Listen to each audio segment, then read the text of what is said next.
Yeah, let's do this. TJ Quake, the ghetto gamer. Yeah, yeah, yeah, yeah. Here we go, yeah. I'm TJ Quake, the ghetto gamer. On this gaming train. Gonna bang up, gonna shoot 'em up. Wonder.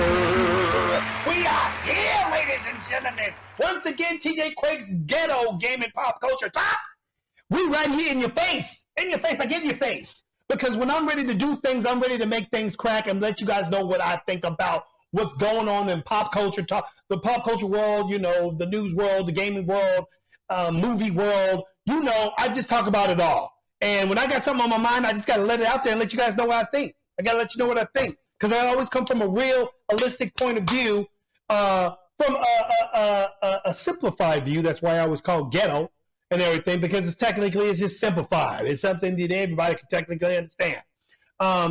So today we are going to get into Star Wars. Once again, ladies and gentlemen, here we are back again with Star Wars. Star Wars. The thing that made us all freaking big fans back from 1977. Remember that? May 25th, 1977, for all you old school fans out there. Because I'm old school. I'm from back in the day and everything. Okay, I was 7 when this daggum movie came out. And I saw it in the drive-in theater when my parents took us to the drive-in, and I was like in the seats like this. Oh yeah, it was pretty crazy. I was, as a kid, I was just it was like a new world had opened up to me. A new life had opened up to me.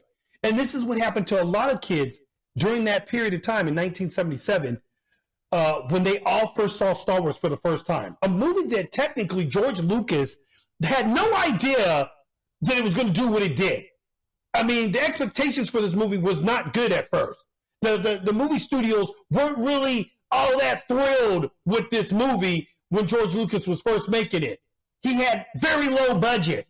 I mean, he had to really work around things, get around things. That's the reason why he had to create models and all this crazy stuff that he used in the movie. It wasn't all the green screen stuff, which made it probably that much more better, because it was the real deal. It looked real, you know? And so, I mean, George Lucas was ahead of his time when he made these movies, ladies and gentlemen, ahead of his time. And I'm here to let you guys know that I was a fan of what George Lucas made. And we're today talking about a particular new character than Obi-Wan, because we're going to be talking about Obi-Wan Kenobi. That's right. The new Obi-Wan Kenobi is out and everything. And ladies and gentlemen, I've only looked at trailers, previews, sneak peeks, things of that nature. And some of it looked really cool. But then there was stuff of it kind of going, what's going on here?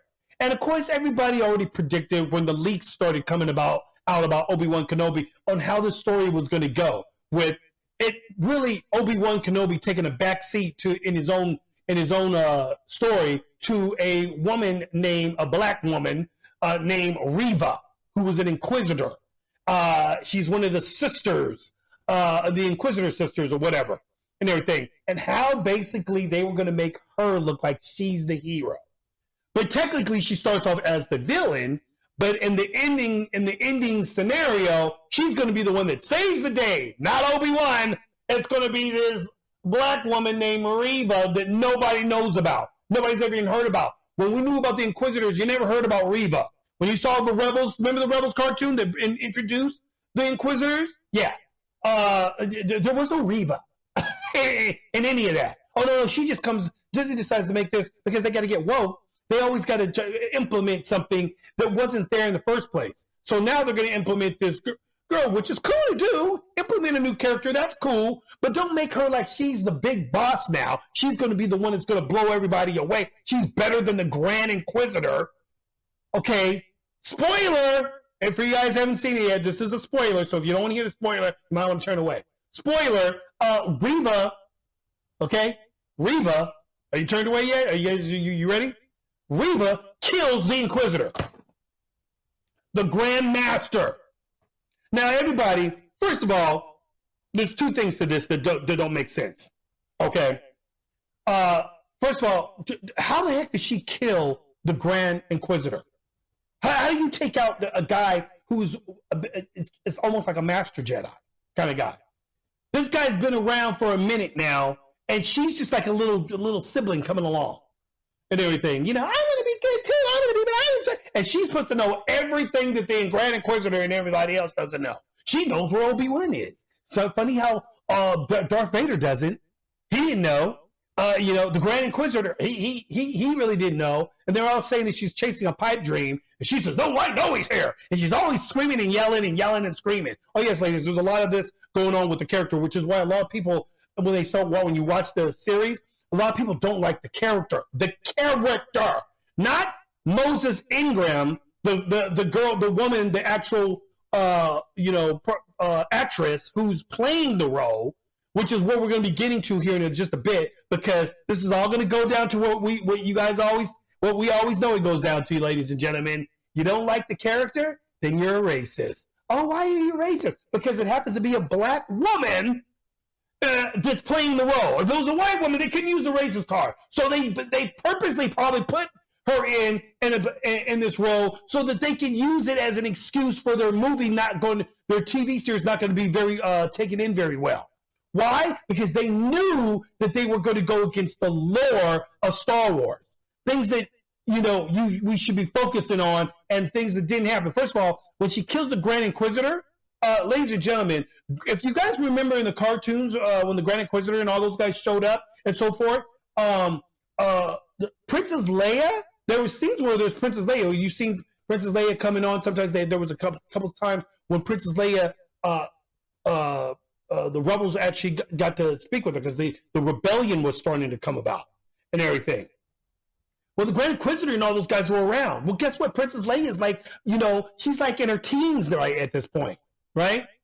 She's like, probably about, 17, 18 years old or something like that and everything. And so she's already running things and so forth. So she's obviously grown. Well, if you notice in the new show, and Obi-Wan Kenobi, I don't know if anybody else has recognized this and everything. Well, it focuses when Princess Leia and Luke Skywalker are just little kids. They're like, 7 years old and so forth, right? Little tots.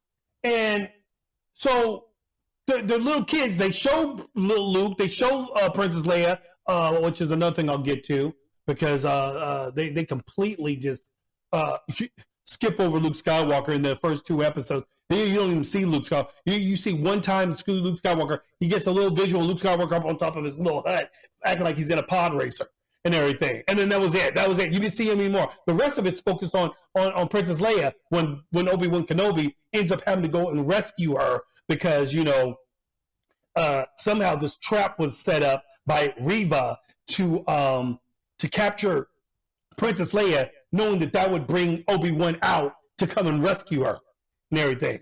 Yeah. That's kind of Jimmy Smith's character plays, Organa Solo,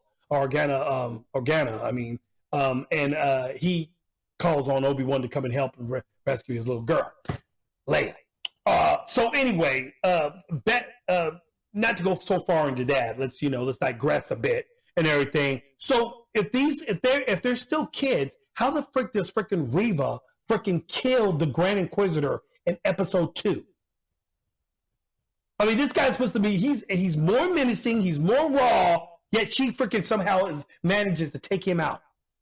Oh, because she's the bestest ever. Everybody always talks about that shit. She's the bestest ever. Girl power.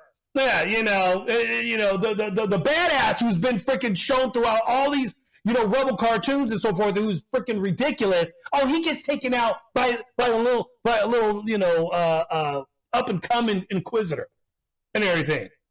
Also, she's like the super badass and everything, right? But the problem with this whole story, the story is not just the fact that she kills the guy. She kills the guy, and he's not supposed to be dead yet. Because if you watch the Rebel cartoons, if you know the lore, okay, ladies and gentlemen, Grand Inquisitor is still alive because Princess Leia is way older now. They show her in some scenes, and of course, then the Grand Inquisitor and all these other fools are going around hunting down the Jedi. So how the frick does he die in episode 2 of freaking Obi-Wan Kenobi before Grand Inquisitor even gets to go out and start doing his thing. It's like stupid. It doesn't follow suit with shit and everything. Just dumb. This is the girl we're talking about right here, Miss Reva. All right, this chick right here, and you see her with the red lightsaber in this other pic and everything. She's supposed to be badass. Now we're going to get into what they're talking about with her in just a second and everything. Look at this, May 25th, 1977, Star Wars, ladies and gentlemen.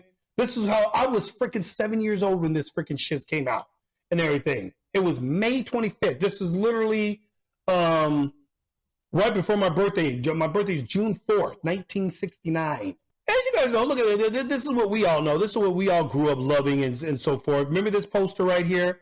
Remember that shiz right there? Star Wars right here, man. Was this the shiz back in the day, ladies and gentlemen? Look at this shizzle. This mess is just, Star Wars. That was the original, like, Star Wars kind of like poster and so forth back in the day, right when it came out, dude. Saw Vader. You saw, who's this menacing dude right here? Who's these guys here, with the spaceships coming from this planet-looking station thing here? That's what you thought. You didn't know what it was yet. When this first hit, you didn't know. But yes, when you saw it as a little kid, me being 7 years old, I was engulfed into this shit. We used to play. Star Wars was so huge to us back then. We had Star Wars cards. When the action figures started coming out, we did trading cards. You had the blues, the reds, the whites, the greens, the blacks. I mean, these were ultimate cards, Star Wars trading cards. We used to do it all the time, man, and so forth. We were fans of this. We were kids growing up with this shit when it first originally hit. Now we got these daggum millennials today. Yeah. The SJWs of the world, the ones that don't know real history, the ones that are freaking so far outgone because these professors at their colleges are teaching them to hate our country. This is what we're dealing with now. There's racism everywhere, ladies and gentlemen. Racist, and so forth. But back to what I was saying about, because I always follow up my point. What I was saying about Reva, Miss Moses Ingram's character, she knows where Princess Leia is. Now, ladies and gentlemen, like I said, riddle me this one, Batman, and everything. How the hell does she know where Princess Leia is and sets up a trap to go and get her captured so that Obi-Wan comes out of hiding to go and find her and to go and rescue her? How does she know? But Darth Vader and the Inquisitor, the Grandmaster Inquisitor guy, they don't know. How does Darth Vader not know then? How does she know? And if she knows, then you would think that would have been told to Vader? Or something like that? That, hey, I know where Leia is. She's on planet, such and such. It's like, I mean, I don't know how you put that together, but so they don't think about that shit. No, they don't think about that. That's not what they're thinking. We just want to put together some nonsensical shits. So there's two things that don't go together. Her killing the Grand Inquisitor before he's supposed to be really known during the Rebels and all that stuff, when he's hounding down the Jedi and so forth. He's gone now. He's dead. Through the gut, through the back, kills him. Like he wouldn't have sensed this chick coming up behind him and shit. Come on, dude. They overdo this chick. She screams and yells. Ah! She's got so much anger towards Obi-Wan Kenobi. Nobody knows why. Nobody understands her character, why she's so bent on jacking everybody. She's just ruthless throughout the entire thing. And it's just like overdone. So that's the main thing that everybody was complaining about. Okay, the fact that the leak came out about her probably being the one that pretty much saves Luke Skywalker from being killed by her. Everything, you know what I'm saying? But, because Obi-Wan Kenobi went off and he's supposed to be watching Luke, but yet he goes off on all these other tangents and doing all this other stuff. They show one scene where Obi-Wan Kenobi goes and looks over freaking Luke Skywalker. That's it. You don't see Luke no more, but you get to see little Princess Leia throughout the whole freaking shit. She becomes the star. one of the stars. She's doing all these freaking things. She's evading people, little kid evading these guys trying to capture her and stuff. You know, she's getting around all of them. Obi-Wan Kenobi can't catch up to this little girl because she's Princess Leia, and she's already super the bestest ever. It's just a bunch of crazy, stupid stuff that don't make sense, ladies and gentlemen. That's really what everybody complains about, and they're complaining about this Reva chick. This Reva Inquisitor, because they don't like the character, not because of what these idiots right over here are pretty much saying. Right here, Obi-Wan Kenobi, Star Wars statement tells fans don't choose to be racist after Moses Ingram receives hateful messages. Okay, what? So, because people are criticizing the character, they're saying that they're racist and that people are giving her bad, and there's probably a couple of bad actors in there. Granted, there's always somebody stupid out there that freaking goes overboard and says some stupid shit. But for the majority of the flow, and she only picks like 4 of these ones that seem like they were racist comments, right? She picks only 4 of them, right? Where everybody else, including myself and everybody else that are Star Wars fans, are basically commenting on the character, how they didn't like it. Just like they didn't like Rose Tico. Nobody liked her character, and so forth. And then they try to say, oh, they're freaking going after the girl that plays Rose, and they're just bullying her online on her Instagram. What? Whatever, dude. It's part of the game. Personally, it's part of being an actor anyway. You got to take the good with the bad and everything. But these people wear their little feelings on their shoulders right here, and it's like, you touched it?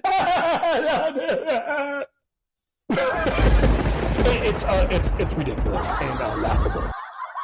Yes.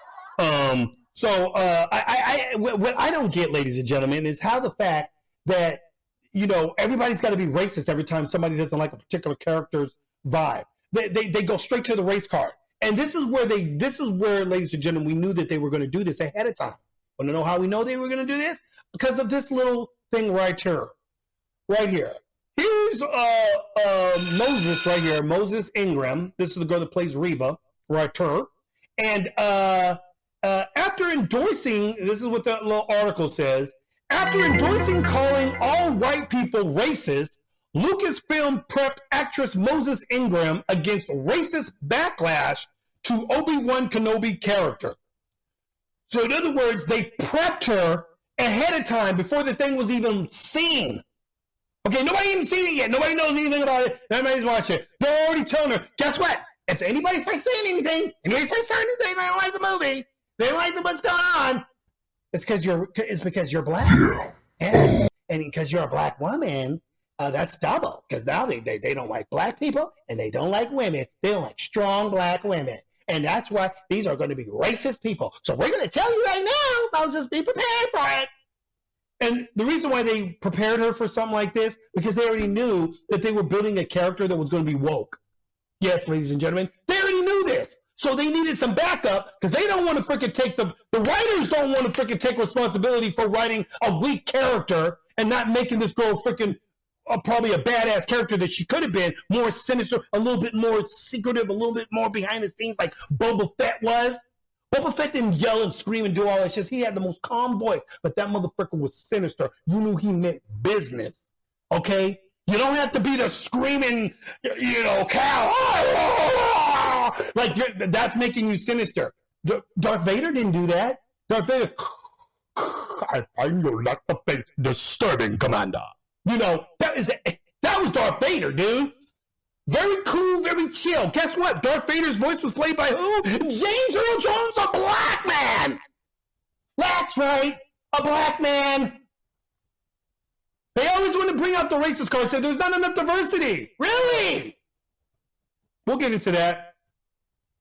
So, Ingram's revelation that Lucasfilm believes their Star Wars fan base is racist comes a little over a year after the company endorsed supporting calling all white people racist. So all the white fans, all the people that were watching this movie, these people keep forgetting that it was a white man that made the movie and everything, who had a lot of white people in the movie, but But everybody's racist. My thing is, why are these people freaking fans of Star Wars? Why do you guys even bother with Star Wars and so forth? You guys call it racist anyway. You say there's no diversity in the movie, yet you guys all claim to want to be a part of Star Wars and so forth. Well, we want to be a part of it only if we can destroy it by doing something else different with it, by making it our own. We need to see ourselves in these characters. I didn't need to see myself in Star Wars, okay? It wasn't like I needed to see another black face in Star Wars to make me like the freaking movie. I loved the movie when I was a little kid. Loved it. When Lando Calrissian and Billy D. Williams came into the flow, oh yeah, a black man.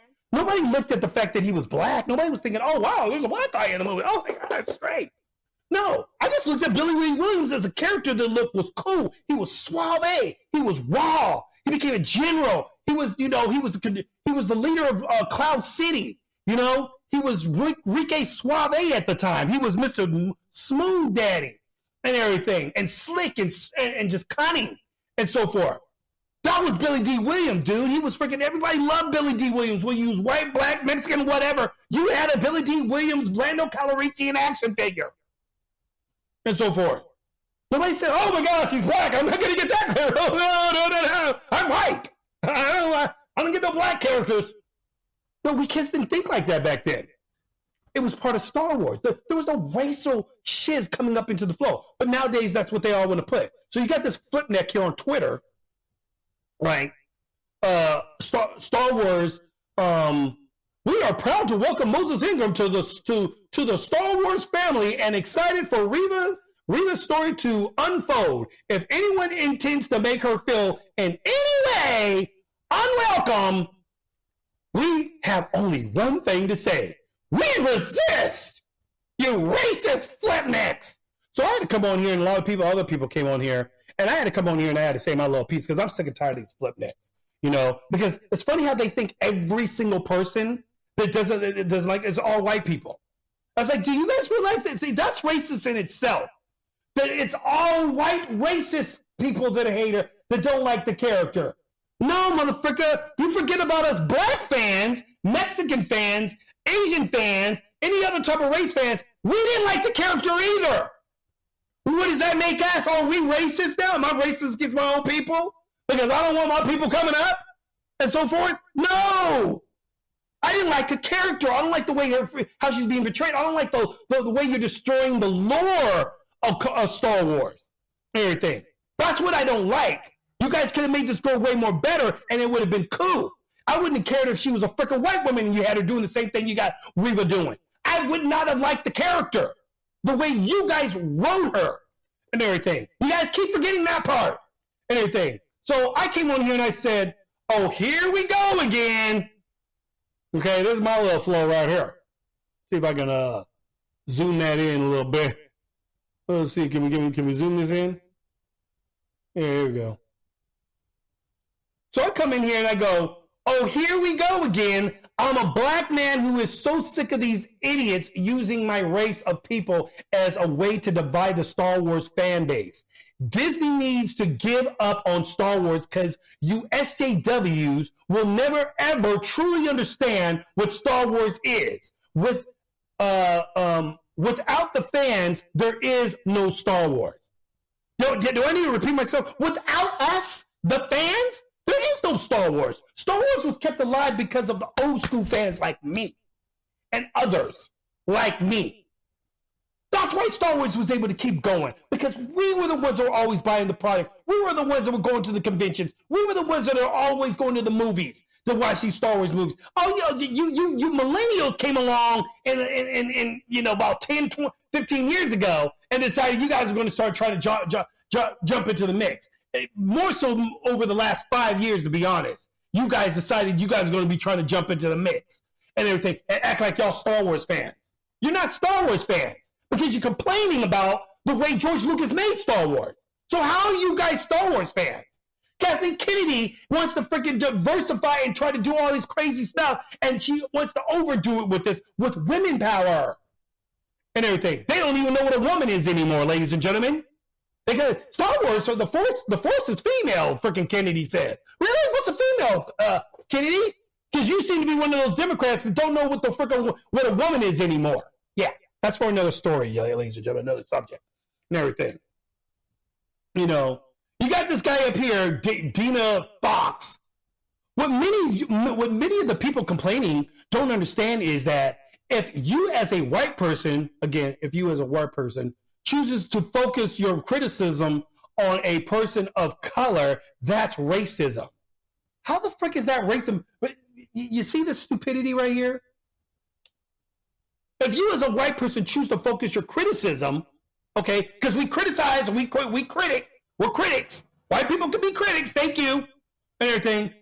Focus your criticism on a person of color. So because the girl's colored, because we criticized it, this person says you're a racist. This is the stupidity that we're dealing with, ladies and gentlemen. This is what we're dealing with. This kind of nonsense. It don't make no damn sense. If you then clear yourself from any responsibility of using writing or story, that's racism. Dude, that's what we're talking about is the writing and the story. The writing and the story is not freaking making any sense. We don't like the way they wrote her. They could have did better.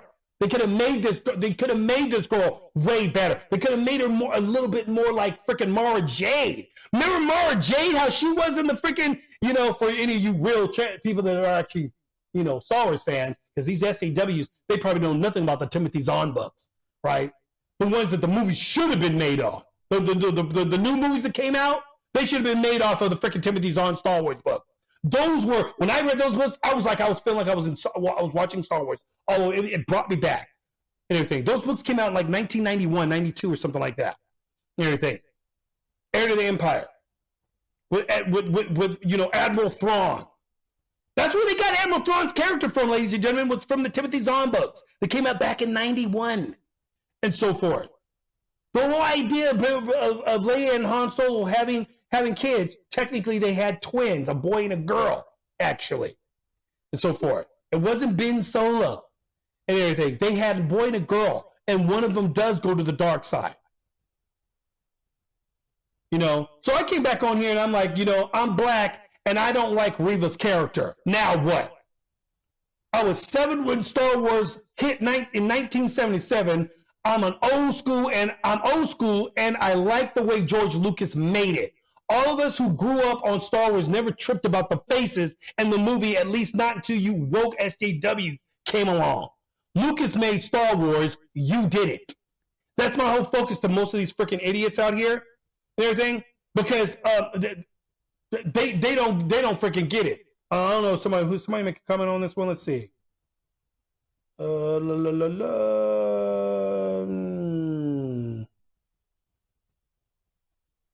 I don't see it on here.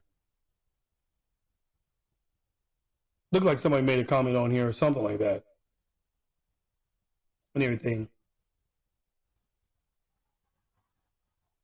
And then this flipneck right here comes in, this other flipneck, he wants to come in here and say this stupid shiz. So he comes in here and before I read about this bullying, I tweeted this. The pic says it all. Okay, so he's going to say that the pic says it all. Okay, he's referring to this picture right here. Okay, it's a picture, ladies and gentlemen, for all y'all on the podcast, listening in on the podcast and everything, of Princess Leia getting ready to give orders right before the Empire is about to come on planet Hoth, the ice planet, she's giving instructions to all the the pilots and so forth on what they're going to need to do and how they're going to need to take out these daggum big ass AT-AT walkers and so forth. So if you notice in the picture, majority of the people in the picture pretty much are white guys, right? Because these people were English and everything. They were an English background. And I'm going to get to why people, trip off of why there was so many white faces in Star Wars and everything. They had all these other creatures and so forth. So anyway, so he says watching for the first time, okay, and watching for the first time the Star Wars movies, I'm at The Empire Strikes Back. These movies were really white. They had characters with elephant noses, but only white humans. When people complain about diversity in film, that is what they want to go back to. But that's not what we're talking about, you flip neck. And everything. Did you see Lando in this movie? Because Lando's in Empire Strikes Back, flip neck, and everything. There was other black characters that were pilots and more of the Star Wars movies that came along and so forth. But what George Lucas was focusing on was this movie was derived from World War II, ladies and gentlemen. Okay? So what Lucas was going off of, if you guys look at the Empire is the representation of freaking of the Nazis during World War II. They were the Nazi power. Hitler is motherfucking Darth Vader and so forth. Okay? Or the Emperor is Hitler. You know what I'm saying?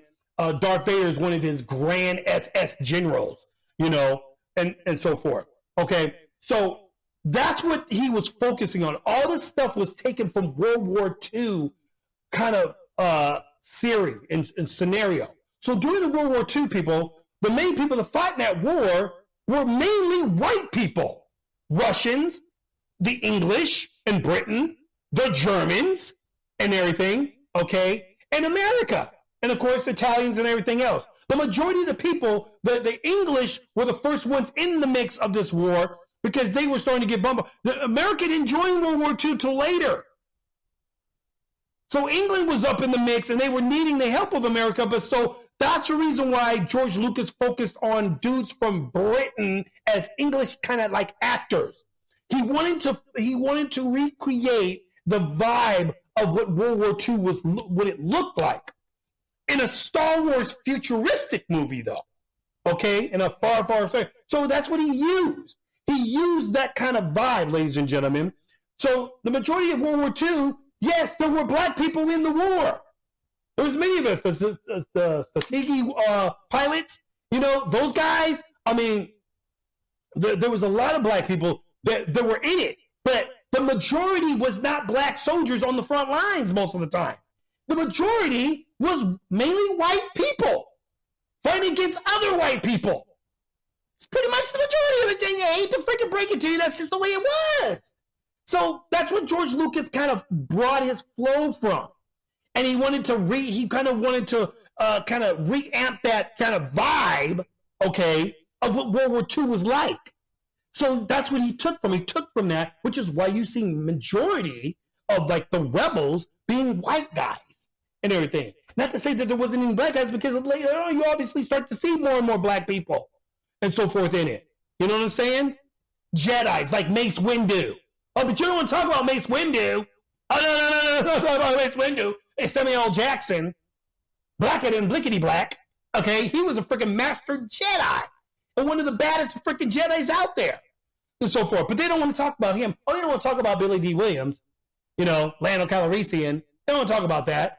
They don't want to talk about in the recent Mandalorian with, Kyle Weathers being in it and playing a very prominent role in the Mandalorian Star Wars films. They don't want to talk about Finn, who was prominently in these new woke-ass Star Wars movies and everything. No, they don't want to talk about those guys and everything. And other black people's faces that showed up as pilots and this and that and some of these other Star Wars and the prequel movies and everything. The black guard general that protected Padme, Queen Annabella. He was her royal guard and so forth. Oh no, you guys want to talk about him and so forth. But you got freaking Moses Ingram, who freaking makes a statement out there saying, this is the first time that there's really been any diversity in Star Wars. And I represent that first ever ever has been done.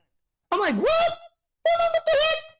But this is coming from a woman who knows nothing about Star Wars.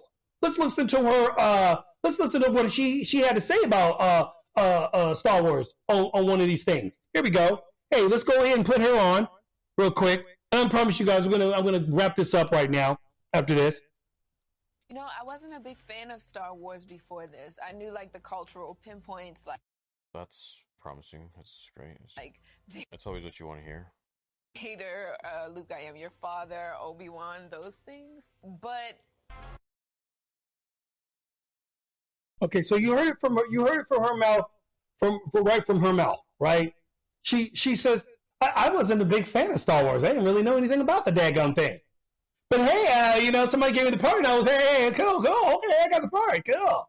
It's just a job for her, and so forth. I'll give you another piece of the interview where she's up there when she talks about that, how she came about being in Star Wars, and so forth. Let's go to that real quick.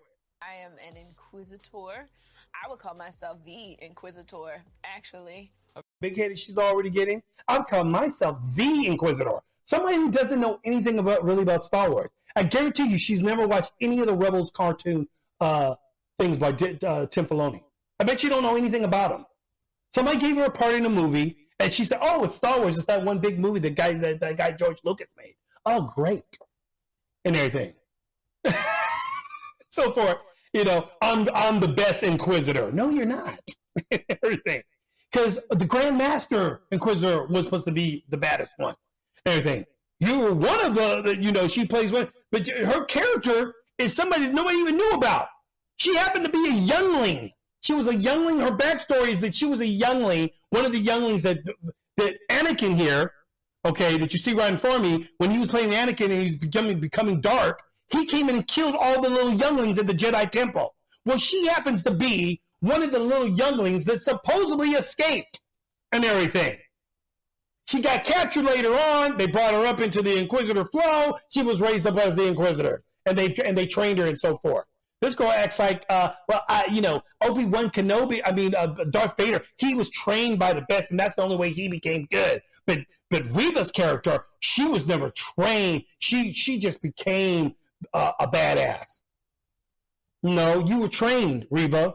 But Reva's character was trained. She was a youngling. She started off as a little starting Padawan, a little kid that was a Jedi, and she was growing up through the ranks of the temple to learn how to do what she does. And then the Inquisitors got a hold of her, and then they trained her more in their ways. I don't think I said anything, actually. It was like one intense, really long week of auditioning, and then we got to that final Zoom, and I thought I was going to have to do something else, and Deb told me I had the job, and honestly, I think I probably was like, okay, thanks. I think that's how it went. By the time. Okay, thanks. Thank you. I think, cool. Okay. I'm proud of you guys. Okay. Yeah. So, nobody has a problem with Moses Ingram. Nobody ever actually has a problem with any of the actors that play the role. The time when we start having problems with actors and so forth is when they start to freaking hate on the fan base and get mad because the fan base is telling the truth about something. And so they want to. When we put our input about something, they get upset and think that we're attacking them. Well, we're not really attacking them. We're attacking the people who wrote the character and forced the character into a storyline that doesn't make sense. Sometimes they just force these things in there, and sometimes they do good jobs with stuff, and sometimes they don't. Mandalorian, a lot of people love Mandalorian, and so forth. And there was the diversity. Nobody had to freaking push. Oh, this first woman. Oh, the first woman, look at Gina Carano. Oh my gosh, it's a woman. No, we all love Gina Carano. And then these motherfucking flipnuts like Kathleen Kennedy wanted to have her fired because of her politics. Yeah. So this is the kind of stupidity that you're dealing with Disney. They want to put all this woke bullshit into Star Wars that's our Star Wars. They just bought the daggum thing and decided, oh, we're going to turn it into what we think it should be, and so forth. What you guys are trying to turn it into will never be George Lucas's Star Wars, ever. I will never look at your guys' Star Wars as part of George Lucas's Star Wars. George Lucas was a genius when he came up with this. Him and the other guys came up with this storyline were geniuses. They knew what they did. They knew what they were putting together. For you flipnicks that don't like Star Wars and you're watching it for the first time, then don't bother watching it. Don't watch Star Wars. I know there's nothing but white faces in there. Well, nobody asked you to watch Star Wars, dude. There was a lot of just white faces in the movies back in the 70s. It's like, you complaining about all those movies? Are you complaining about those? Are you complaining about World War II movies? How come they don't show more black people in the World War II films fighting? Maybe because there wasn't that many black people fighting at the time. There were black people, and there's stories about that and so forth. But the majority, we're talking about the majority, like on D-Day, those kind of things and so forth. You had like a handful of black people in there and so forth. Some of them served on the like for instance on Pearl Harbor and everything. There was a brother who jumped up on one of the big guns during the fires on the ships and was up there just blazing away. Big story on that guy. They even made a movie on him and so forth. Yeah, they do make movies on some of these black heroes that were World War II veterans back in the day. And then Vietnam and so on and everything. World War II was during a time when it was still kind of the white man kind of thing and so forth. Yes, the black man was there. Yes, the black man fought in there, but the focus was still mainly white, the white men that were there and everything that were fighting these wars and so forth. It's just the way it was. That's just history, ladies and gentlemen. You can't try to change it. It is what it is and so forth. George Lucas made this movie in 1977. Yes, it appeals to a lot of white faces. Okay. But he was trying to recreate World War II in a space fantasy. That's what he was doing. For you people that don't know where he got his ideas and vibe from, that's where it's from. Steven Spielberg did the same thing with shit. So get over it. We never thought about these things back then, and eventually you did see black people's faces in these movies and so forth. George Lucas put them there. Made them prime characters. Lando Calrissian being one of the number one guys in the Star Wars franchise, in the old Star Wars. He was in Empire and Return of the Jedi. Played key roles in those movies. When you think of them, you think of Lando. You think of Lando, Leia, Luke, Han Solo, Chewbacca, C-3PO, and R2-D2, and of course, Obi-Wan and Darth Vader. Those are the main guys you think of when you think of Star Wars. When you go back to the old days of Star Wars, those are who you think of. And one of those people is Lando Calrissian, Billy D. Williams. And let's not forget the one and the almighty voice of all voices, James Earl Jones. That's right. The man who plays Darth Vader's voice. A black man who is the most recognized sinister voices of all time. A black man, James Earl Jones. But you guys don't talk about that. You say, oh no, it's just been racist. That's all it is. It's just white faces. But Darth Vader, in my personal opinion, was kind of like he was the black man and everything in the scene. So I don't know where you guys get all this stupidity from, but you guys need to give it a rest. You need to give it a rest with all this bullshit and everything. This, because it's never gonna look right with you guys. I'm sorry. This is what Star Wars used to be. This was the old Star Wars. This is what I remember as a kid. I was the man. I was the dude everybody knew was Lando Calrissian. Look at him right there. And so forth. This was the brother right here. He was a general in this picture here. That's when he becomes a general. Lando Calrissian was the cool collective cat, dude. He was the raw one, dude. That's all there is to say. Yet there was no diversity, though. There's no diversity. Whatever. So anyways, ladies and gentlemen, I'm going to go ahead and end it on this note. We coming up here. We try to make things happen. And we tell it to you like it is. I give it to you how I feel, what I think, what my vibe is. I'm sick and tired of the racist bullshit, people. That's really comes down to. I'm tired of everything being called racist nowadays. We can't walk down the street without somebody saying, racism! I really don't like that shirt. That shirt's kind of, don't you think? He said, you're a racist. You're a racist because I'm a black man wearing this shirt. No, I said I don't like the shirt. I just don't like the shirt. You're a racist. I'm sick of it, ladies and gentlemen.